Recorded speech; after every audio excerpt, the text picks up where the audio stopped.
26 araw ng Kapalong Rumatin, Kapalong Act 76, lungsod na Bulacan sa kultura o pabilidad na ilahan.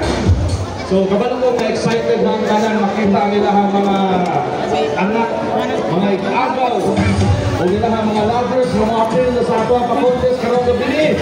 Excited ang mga kanan!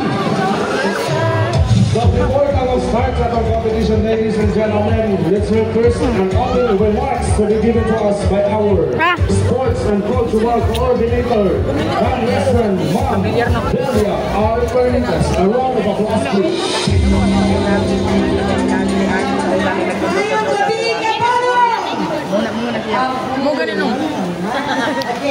Maayong gabi, Kapalong! Maayong gabi, mga kapalong. Okay. Pangako na kamo. Araw ng Kapalong kanatong tanan. Siyempre, ang atong selebrasyon para man kanatong tanan. So, karong gabi una,